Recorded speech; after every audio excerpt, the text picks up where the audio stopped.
Bonjour à toutes, bonjour à tous, bienvenue dans cette période du mois de octobre où bientôt nous allons célébrer Halloween.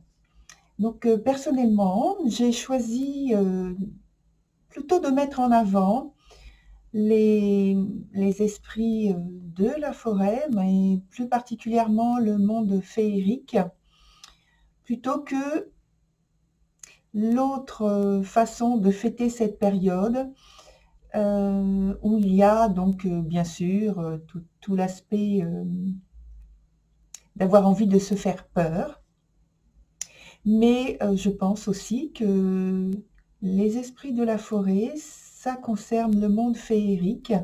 C'est un vrai portail aussi pour entrer en contact avec ce type d'esprit qu'on appelle traditionnellement le petit monde. Et voilà.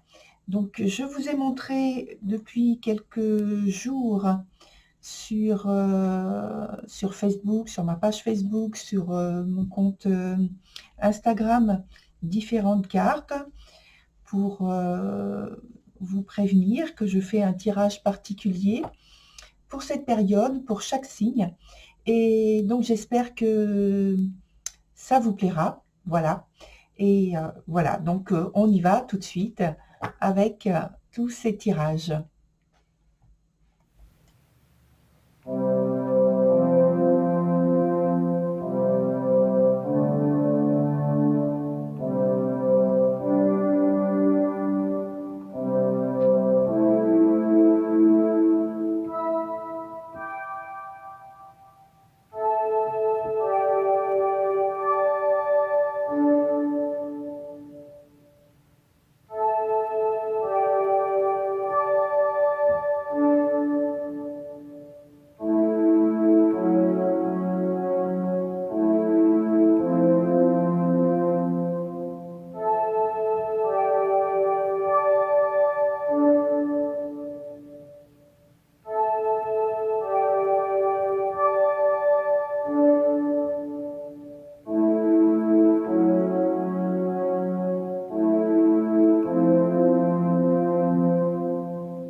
Bienvenue, cher Capricorne, dans ce tirage spécifique pour le mois de novembre, parce que j'ai ajouté cette période au 31 octobre pour Halloween. Vous avez pu le voir sur le petit bandeau qui s'est affiché tout au début de la vidéo. Donc vous voyez, ce tirage se fait avec un oracle différent.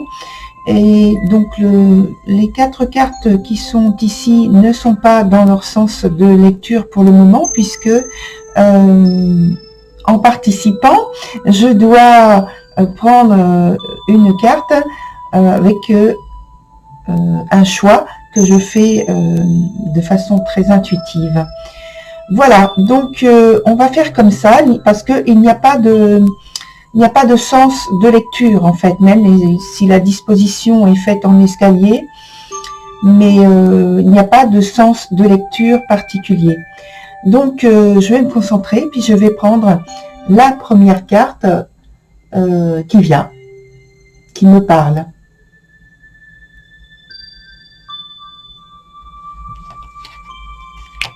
Alors c'est celle-ci, et celle-ci s'appelle Undressing of the Salad. Alors, elle est dans son sens inverse. Et bon, voilà, elle nous parle, je pense que vous avez un petit peu deviné, de déséquilibre, de confusion. En fait, là, on est sur le point où vous en êtes actuellement. Alors, c'est comme une phase de grand chaos qui survient et il faut faire du rangement, ce qui signifie des choix. Et à l'arrière-plan de tout cela, de tous ces choix, c'est la maîtrise de votre situation actuelle qui semble vous échapper vis-à-vis de votre partenaire ou de vos amitiés ou d'un membre particulier de la famille. Voilà, parce que vie sentimentale, ça c'est très large. C'est un éventail assez large. Ça regroupe donc la vie amoureuse particulière avec un être que vous chérissez de façon amoureuse, c'est bien ça. Et puis, il participe aussi le côté affectif avec le cercle amical ou le cercle familial. Voilà pour l'explication. Alors ici, donc, j'ai parlé de situations qui semblent vous échapper par rapport à un membre particulier de votre entourage. Et alors cette carte, elle vous dit quand même, hein, surtout de ne pas vous décourager, parce qu'elle pointe effectivement ce désordre, ce sentiment de chaos, et ce sentiment et cette réalité, parce que ça veut dire qu'il y a des choses qui maintenant nécessitent que vous vous penchiez et que vous vous concentriez sur certains points pour mieux maîtriser votre vie sentimentale. Alors, le temps que vous consacrez au rangement, entre guillemets, aux arrangements surtout, en vous, déjà, au départ, et puis une autre personne, ça fournira une excellente raison de vous concentrer justement sur ce problème ou sur quantité de problèmes, de soucis, de préoccupations qui doivent être maintenant résolus. Absolument, absolument, avant de passer à une étape supérieure. Une étape supérieure, oui. Une étape suivante. Donc, on va choisir la suite. Je vais prendre celle-ci. Excellente, cette carte. C'est The Fairy Godmother. Alors, elle est très positive. Toutes les cartes, en fait, sont très douces. J'allais dire, elle est très douce, mais toutes les cartes sont très douces. Hein. Malgré que j'ai parlé de désordre, de chaos, de choses comme ça tout à l'heure, ce sont des énergies extrêmement douces. Il n'y a pas de violence, il n'y a pas d'agressivité. Donc, The Fairy Godmother, elle vient à votre aide. Elle vous apporte un coup de pouce pour accepter de recevoir, de donner, sans prendre de dispositions strictes et limitantes. Il n'y a pas de situation où vous allez vous sentir emprisonné, à l'étroit.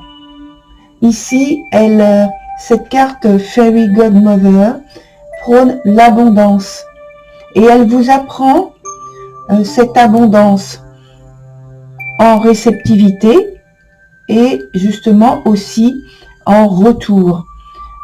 Donc, elle apprend les échanges pour équilibrer votre vie sentimentale.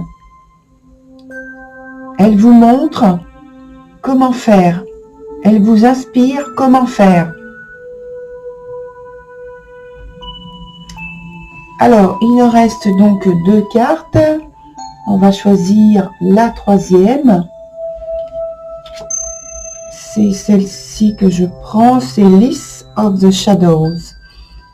Donc, avec cette carte, on a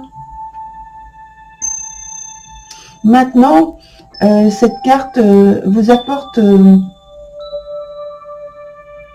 une façon d'éclairer, de vous éclairer vous-même et de prendre en considération l'estime de vous-même. On vous invite à vous respecter davantage. Donc, respecter votre intégrité, votre éthique intérieure par les choix que vous avez à faire. La priorité, c'est votre éthique intérieure. C'est comme ça qu'il faut vous diriger. Alors, évidemment, ça peut correspondre à un idéal que vous attendez, vous, mais cet idéal que vous attendez, vous, passe par, en fait, la partie mentale. Or, ce n'est pas ce qui est conseillé ici. Votre éthique, elle est rattachée à votre âme. Il faut descendre en profondeur en vous et vous laisser porter par le choix qui peut ne pas être en correspondance avec votre souhait premier. Vous pouvez le ressentir de cette façon-là, mais en fait, c'est le choix qui est potentiellement le meilleur pour que vous puissiez rééquilibrer votre vie sentimentale. Alors, à nouveau ici, on vous souffle l'inspiration nécessaire pour faire le premier pas. Donc, ça suit très bien la guidance initiée par The Fairy Godmother. Et enfin, la dernière carte. Alors, la dernière carte, c'est, comment s'appelle-t-il? Alors, G, c'est la lettre G. Obia. Obia. Alors, l'écriture n'est pas évidente. Donc, c'est pourquoi j'ai du mal à prononcer. C'est une très belle écriture, cela dit, mais à prononcer des noms inhabituels dans un oracle, et ben voilà, ça donne quelques petites difficultés. Voilà, c'est pas majeur non plus. Alors, vous voyez ce personnage, c'est un malin, hein. On le voit tout de suite, on le voit immédiatement, c'est un malin. Donc au final, parce qu'il arrive en dernière position, il indique quand même que ici, votre jeu persiste en attirant votre attention sur une peur, parce que c'est vrai qu'il peut faire peur, ce personnage, par son physique, mais il est là pour pointer justement le fait qu'il y a un trouble en vous, qu'il y a quelque chose qui est vicié. C'est pas vous qui êtes vicié, c'est une énergie qui est là, présente actuellement et qui peut vous induire en erreur. Et que il est là pour vous présenter, pour se présenter, et cette énergie, elle va vous permettre de voir la moindre preuve ou indice tangible qui ne correspond pas à ce que vous souhaitez vivre dans votre vie sentimentale. Comme s'il y avait dans cette énergie globale de votre souhait, de l'amour que vous dispensez ou que vous souhaitez recevoir aussi, comme s'il y avait quelque chose de vicié. Et donc, lui, cet être-là, est là pour pointer cet élément qui est vicié. Donc, finalement, il est très positif, vous voyez. Entre vous et quelqu'un d'autre, il y a donc une tension que je qualifie de, entre guillemets, malicieuse, qui se tisse sans doute et que vous sentez, sans avoir encore des mots pour le qualifier, pour la qualifier. Mais ça peut être aussi le fait unique de votre imagination, parce que vous avez des craintes, parce que vous avez des peurs pour avancer, pour recevoir, pour offrir. Donc, on vous dit, soyez attentifs et voyez si votre peur est justifié. Posez-vous calmement et avec beaucoup d'objectivité, de discernement, c'est-à-dire en sortant de l'aspect émotionnel, ce qui ne va pas, ce qui semble pour vous ne pas correspondre à ce que vous souhaitez vivre. Et demandez, à ce moment-là, demandez à ce qu'il y ait des indices qui puissent vous aider de la part justement de cette énergie de The Fairy Godmother, comme on en a parlé tout à l'heure, et associée à Alice of the Shadows. Voilà, donc je vais prendre un autre jeu et je vais mettre des cartes sur les points qui sont un peu plus complexes. Donc sur la dernière et puis sur celle-ci, celle que j'ai retournée en premier en fait.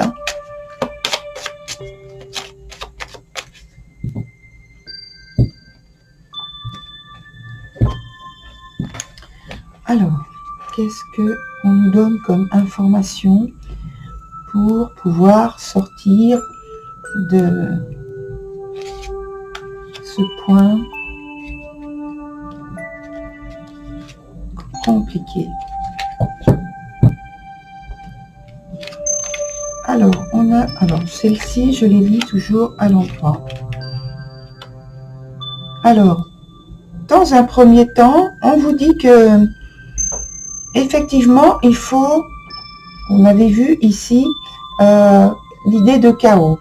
Donc, pour reprendre un cheminement tranquille, un cheminement qui vous mène à l'objectif que vous souhaitez obtenir dans votre vie sentimentale, c'est-à-dire retrouver un flux calme, paisible, de sérénité, de paix, et donc d'expansion au niveau des énergies d'amour, et les énergies d'amour dont l'affectif aussi en fait partie. Je ne reviens pas dessus parce que je l'ai déjà expliqué. Et donc pour retrouver cette paisibilité, il vous faut vraiment vous concentrer sur la mise en équilibre, en harmonie de votre environnement, de vos contacts, de votre aspect relationnel de votre vie. Ensuite, on vous dit que de cette manière, vous arriverez à retrouver cet équilibre qui vous semble perdu, et surtout à évincer le point vicié qui pose problème actuellement. Vous allez retrouver cet esprit entre guillemets de conquête, ou entre guillemets ou pas, parce que peut-être que vous êtes célibataire et que vous êtes en train justement de réharmoniser votre vie sentimentale, et que cela vous permet de faire de nouvelles rencontres et de nombreuses rencontres. Pardon. Et donc voilà, vous retrouvez en fait un esprit beaucoup plus conquérant, beaucoup plus animé de séduction, animé d'envie de partager, d'être avec les autres, et une très grande motivation, du dynamisme dans votre vie que vous injectez dans votre vie sentimentale. Voilà, très cher Capricorne, pour ce tirage. Je vous souhaite de parvenir à enlever ce caillou, on va dire ce caillou dans la chaussure, et puis de pouvoir continuer tel que vous le souhaitez. Au revoir.